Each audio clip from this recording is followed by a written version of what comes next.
It's Mad, and today we're going to kind of go over what to expect with a large group for Gigantamax. And this is kind of more for the larger communities out here, and also if you have a campfire community like the one that we have, which has got over 2,000 members. Generally, when we go for Gigantamax, we could get up to around 120, maybe even 200 people. So what we try to do is split up teams and have a raid leader for each.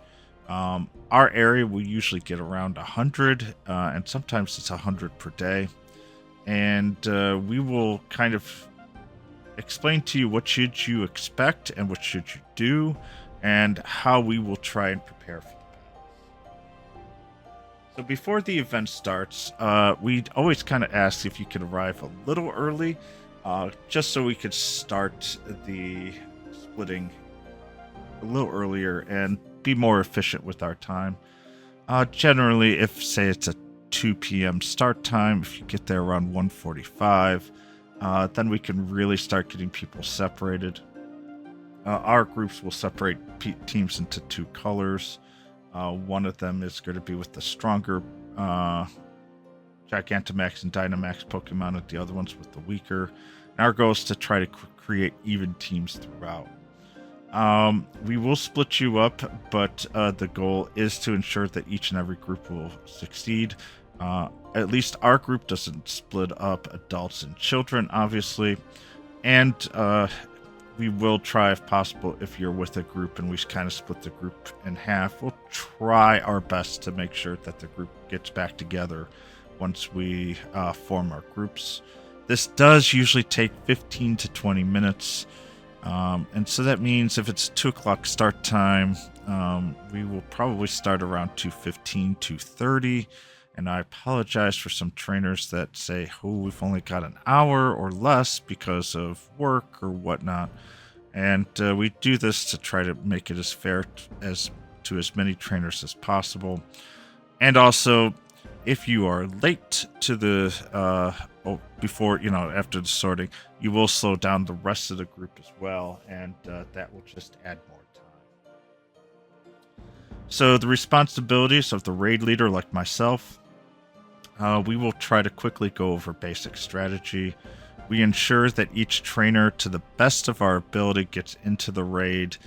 Sometimes if we have like groups of 35, it is tough because there could be a few people that jump in, and we will then try to maneuver the groups as required. We will answer any questions from trainers, and we will obviously cheer on and try to keep the group having as much fun as possible. For the trainers, we ask that you listen to us when to get in, and more importantly, when to get out. Our main goal is to make sure that everyone gets into the raid. Sometimes we do have people that are outside of the group, maybe cars or even spoofers join in, and that could block out the last 2 or 3 people within the raid. We also ask to do your best. I know sometimes it could be really hectic and you might accidentally not follow the raid leader's instructions, and if it's an accident, obviously that's okay. Even us as raid leaders sometimes make mistakes. And if your units faint, cheer in and outside of the game to help others to finish. Cheering, I'm going to probably place with some strategies. It might make sense to have someone actually crash out to cheer faster, depending on like specific group sizes, etc. And, that's one of those advanced tactics. So even if you faint, you are going to be part of the raid. And most importantly, obviously, this is a game. Have fun. If you're not having fun, let a raid leader know. Maybe we can improve something for you or change the dynamic in some way. After the first couple raids, the groups will get smaller. So what we'll do is we'll try to keep the sizes as 25, 30 if possible by combining groups. And after a bit, a small group will be left, and we'll keep going and change the strategies as needed. And a lot of the raid leaders, we kind of know the advanced tactics, and overall, we will try to uh, do as many raids as the group would like, or until time ends. With that, this is a quick 5-minute review on what to expect in the more larger raids. And you know what? Don't worry if you don't have strong Dynamax or Gigantamax Pokemon. The group will help, and it's more fun in a larger group.